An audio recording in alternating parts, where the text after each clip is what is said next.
दोस्तों, अगर हमारा मन खाली हो जाए तो हम उसमें कुछ ऐसी चीज डाल सकते हैं, कुछ ऐसे विचार डाल सकते हैं जिससे हम अपनी मन की बकबक को शांत कर सकते हैं। जो विचारों का सैलाब हमारे मन में चलता रहता है, उन्हें हम बहुत अच्छी तरह से रोक सकते हैं। और दोस्तों, अगर एक बार मन की बकबक रुक जाए तो फिर हम मन से जो चाहे वह करवा सकते हैं। इसीलिए अगर आप मन की बकबक को शांत करना चाहते हो तो इस कहानी को आखिर तक जरूर सुनिएगा। एक नगर की बात है। उस नगर में एक नौजवान युवक रहता था। उसका नाम आनंद था। उसे एक समस्या थी और उसकी समस्या यह थी कि उसका मन हर समय भटकता रहता था। उसके मन में हर समय कोई ना कोई नकारात्मक विचार चलते रहते थे। उसके मन की बकबक कभी शांत नहीं होती थी। वह जब भी कुछ सोच करता तो कुछ अलग ही कर देता। कभी वह अपने अतीत के बारे में सोचकर पछताता था कि काश मैंने उस काम को उस समय को कुछ ऐसा कर दिया होता, उस काम को वैसा कर दिया होता। या फिर वह अपने भविष्य के बारे में सोचता रहता और डरता रहता कि कहीं भविष्य में ऐसा हो गया तो क्या होगा, कहीं मैं असफल हो गया तो क्या होगा, अगर मुझसे कोई गलती हो गई तो लोग मेरा मजाक उड़ाना शुरू कर देंगे। और ऐसे ही कई सारे नकारात्मक और असफलता से भरे विचार उसके मन में आते रहते थे। आनंद हमेशा ही अपने विचारों में खोया रहता। वह अपने विचारों से मुक्ति पाना चाहता था। आनंद चाहता था कि उसके मन में कोई भी फालतू विचार कभी भी ना आए, लेकिन हर समय विचारों का सैलाब उसके मन में उठता ही रहता। इसीलिए जीवन में वह बहुत परेशान हो गया था। फिर एक दिन उसे किसी ने बताया कि यहाँ पास के ही जंगल में एक बौद्ध भिक्षु रहते हैं। उसके पास जाओ, वह तुम्हारी मानसिक समस्या का समाधान अवश्य कर देंगे। यह सुनकर आनंद तुरंत ही बौद्ध भिक्षु के पास चला जाता है और अपनी सारी समस्या उन्हें बताता है। बौद्ध भिक्षु भी आनंद की बातों को बड़े ही ध्यान से सुन लेते हैं और उससे कहते हैं कि तुम मुझसे क्या जानना चाहते हो। यह सुनकर आनंद कहता है, हे गुरुदेव, मैं अपने मन को शांत व खाली करना चाहता हूँ। मैं आपसे यह जानना चाहता हूँ कि मन को खाली व शांत कैसे करते हैं। मेरा मन हर वक्त विचारों से भरा रहता है। मेरा ध्यान एक जगह लग ही नहीं पाता है, जिसके कारण मेरे हर काम में समस्या आ जाती। मैं एक चीज करता हूँ तो नकारात्मक विचारों के कारण दूसरी चीज पर पहुंच जाता हूँ। मेरा मन एक जगह ठहरता ही नहीं है और यूं ही हर दिन मेरे मन में हजारों विचार चलते रहते हैं। और यह कैसे होता है, क्यों होता है, मुझे कुछ पता नहीं चलता। बहुत देर बाद मुझे एहसास होता है कि मैं क्या करने बैठा था और मैं क्या कर रहा हूँ। गुरुदेव, मैं अपने मन को विचारों से खाली कर देना चाहता हूँ। मैं चाहता हूँ कि मेरे मन में एक भी विचार ना आए। जब मैं चाहूँ तभी मेरे मन में विचार आए। फिर बौद्ध भिक्षु ने कहा कि किसी समस्या का समाधान तभी निकाला जाता है जब हम उस समस्या की जड़ तक पहुंच जाते हैं, समस्या को ठीक से समझते हैं और जानते हैं। आगे वह बौद्ध भिक्षु कहते हैं, जिस मन को तुम खाली करना चाहते हो, क्या तुमने उस मन को कभी भी थोड़ा बहुत भी समझा है, जाना है? यह सुनकर आनंद ने कहा कि महाराज, मैंने अपने मन को जानने की बहुत कोशिश की है, लेकिन मैं जितना इसके बारे में जानता हूँ मेरा मन उतना ही रहस्यमय हो जाता है। फिर बौद्ध भिक्षु ने उस युवक को एक घड़ा देते हुए कहा कि जाओ, इस घड़े में छोटे छोटे पत्थर भर कर लेकर आओ। फिर वह युवक वहां से गया और छोटे छोटे पत्थर भर कर लेकर आया और उस घड़े को बौद्ध भिक्षु के पास रख दिया। फिर बौद्ध भिक्षु ने उस युवक से कहा कि इस घड़े को तुम अपना मन समझो और इस घड़े में भरे पत्थरों को अपने विचार समझो। अब इस घड़े में और पत्थर डालो। उस युवक ने घड़े में और पत्थर डालना शुरू किया, क्योंकि घड़ा पहले से भरा हुआ था। एक दो पत्थर डालने के बाद बाकी सारे पत्थर नीचे गिरने लगे। फिर बौद्ध भिक्षु ने उस युवक से कहा, रुको, जरा ध्यान से देखो।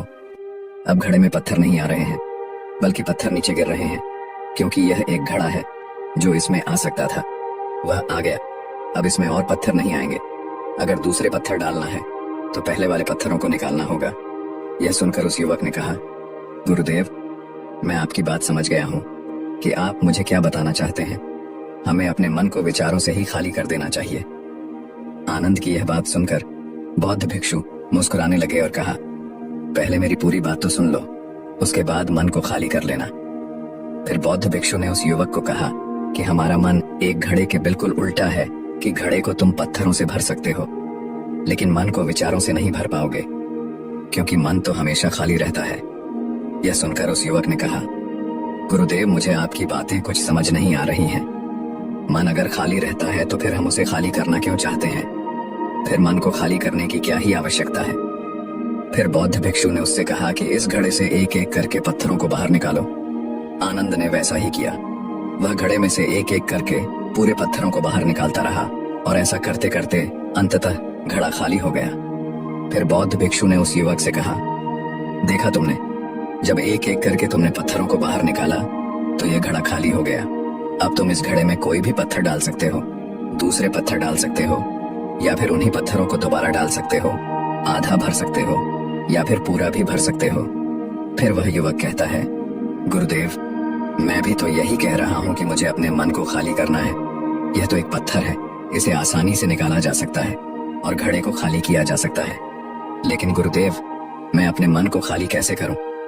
फिर बौद्ध भिक्षु ने कहा, इस घड़े में एक पत्थर डालो और दो पत्थर निकालो। यह सुनकर उस युवक ने कहा, गुरुदेव, यह कैसे हो सकता है? जब इस घड़े में एक पत्थर होगा तो एक ही पत्थर निकलेगा, दो कैसे निकालेंगे? फिर बौद्ध भिक्षु ने उससे कहा, ऐसा नहीं हो सकता है तो ऐसा ही करो कि इस घड़े में दो पत्थर डालो और चार निकालो। आनंद ने कहा, महाराज, ऐसा कैसे हो सकता है? ये कोई चमत्कारिक घड़ा तो है नहीं कि एक डालो तो दो निकल आएंगे, दो डालो तो चार निकल आएंगे। यह सुनकर बौद्ध भिक्षु ने कहा, यह घड़ा तो चमत्कारिक नहीं है, लेकिन तुम्हारा मन तो चमत्कारिक है। उसमें से अगर तुम एक विचार बाहर निकालते हो तो उसके साथ दो विचार आते हैं, और जब तुम उन दो विचार को पकड़ते हो तो उसके साथ चार विचार निकलते हैं, और फिर ऐसा करते करते विचारों की एक लंबी श्रृंखला बन जाती है, और फिर तुम कहीं नहीं रुकते, एक के बाद एक विचारों को पकड़ते जाते हो। यह मिट्टी का घड़ा तो पत्थरों से भर जाएगा, लेकिन तुम्हारा मन कभी नहीं भरता। वह हमेशा खाली है, लेकिन वह खाली नहीं करता। यह इस मन की माया है कि सब कुछ है, लेकिन फिर भी कुछ नहीं। फिर उस युवक ने कहा, गुरुदेव, मैं आपकी बात समझ रहा हूँ, लेकिन क्या मैं हमेशा अपने विचारों के जाल में ही फंसा रहूंगा? क्या मन के इस माया जाल से निकलने का कोई रास्ता नहीं है? फिर बौद्ध भिक्षु ने कहा, इस मिट्टी के घड़े में आधे पत्थर भर दो। फिर उस युवक ने ऐसा ही किया। फिर बौद्ध भिक्षु ने कहा, अब इन पत्थरों में से कोई एक पत्थर चुनो और उस पत्थर की एक छोटी सी मूर्ति बनाकर मुझे दे दो। मैं जानता हूं कि तुम एक अच्छे कलाकार हो।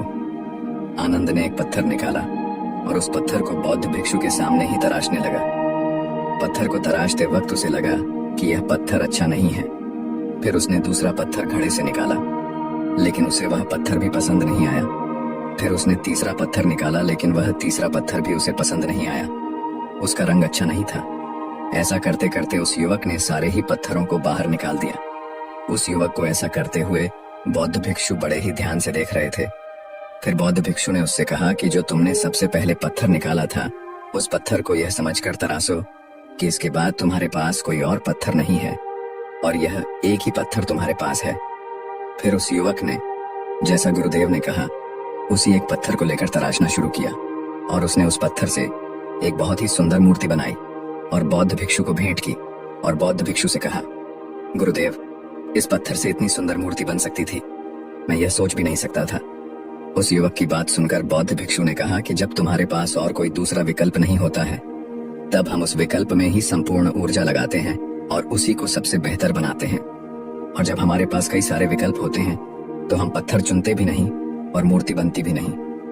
हमारा मन भी एक विचार के पीछे हजारों विकल्प खोल के देता है और एक मुख्य विचार को छोड़कर उन हजारों फालतू के विचारों में उलझकर हम रह जाते हैं। फिर उस युवक ने कहा, गुरुदेव, मैं आपकी बातों को बहुत अच्छे से समझ गया हूँ, लेकिन अब मुझे क्या करना चाहिए? कृपया आप मेरा मार्गदर्शन करें। बौद्ध भिक्षु ने उस युवक से कहा कि मन को खाली करना, साफ करना एक दो दिन का काम नहीं है, यह बहुत लंबी प्रक्रिया है। तो क्या तुम इसके लिए तैयार हो? वह युवक कहता है, जी गुरुदेव, तैयार हूँ, चाहे कितनी भी लंबी प्रक्रिया क्यों ना हो। फिर बौद्ध भिक्षु ने उस युवक से कहा कि मन को खाली और नकारात्मक विचारों से दूर रखने के 6 तरीके हैं। आओ उन्हें एक एक करके समझते हैं। पहला तरीका है कि ऐसे लोगों का साथ छोड़ दो जो तुम्हें कमजोर और पिछड़ा हुआ, लक्ष्यहीन महसूस कराए।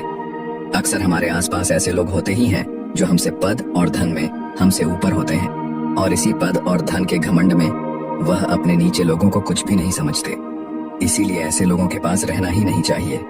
और ऐसे लोग अपने से छोटे लोगों को हमेशा यही महसूस कराते हैं कि आप कितने छोटे हैं, और इसीलिए वह छोटे लोग अपने जीवन में कुछ बड़ा हासिल कर ही नहीं सकते। इसके अलावा कई बार हमारे मित्र और घर परिवार के सदस्य भी ऐसे होते हैं जो अक्सर हमें छोटा महसूस कराते हैं, हमें नीचा दिखाने की कोशिश करते हैं, लोगों के सामने हमारा मजाक बनाते हैं। तो ऐसे लोगों से जितना दूर हो सके उतना दूर रहो। यह लोग ऐसे होते हैं कि तुम्हारी नजरों से तुम्हारी गरिमा को दूर करके तुम्हें लक्ष्यहीन बनाते हैं और फिर तुम्हें खुद की काबिलियत पर शक होना शुरू हो जाता है। तुम्हारे अंदर खुद के प्रति नकारात्मक भावनाएं आ जाती हैं और यह नकारात्मक विचार तुम्हें मानसिक तनाव और चिंता की ओर ले जाते हैं। फिर बौद्ध भिक्षु दूसरा तरीका बताते हुए कहते हैं कि तुम बहुत ही कम और चुनिंदा लोगों को ही अपना मित्र बनाओ। ऐसे लोगों को ही अपना मित्र बनाओ जिससे तुम कुछ सीख सकते हो, जिनकी तुम इज्जत कर सकते हो, जो तुम्हारी भावनाओं को समझ सके, जिनकी सोच तुमसे मेल खाती हो, जो जीवन में तुम्हें आगे बढ़ने में सहायता करे। हमारे जीवन और चरित्र में हमारे माँ बाप के बाद हमारे मित्रों का ही सबसे ज्यादा योगदान होता है। इसलिए मित्रों का सही होना भी बहुत आवश्यक है। ऐसा कहा भी जाता है कि तुम उन 5 लोगों का प्रतिबिंब हो जिनके साथ तुम सबसे ज्यादा वक्त बिताते हो। अगर तुम्हारे आसपास के 5 लोग जिनके साथ तुम सबसे ज्यादा वक्त बिताते हो वे ईमानदार हैं, तो तुम भी धीरे धीरे ईमानदार होना शुरू कर दोगे। और अगर वह 5 लोग अमीर हैं, तो तुम भी धीरे धीरे अमीर बनना शुरू कर दोगे।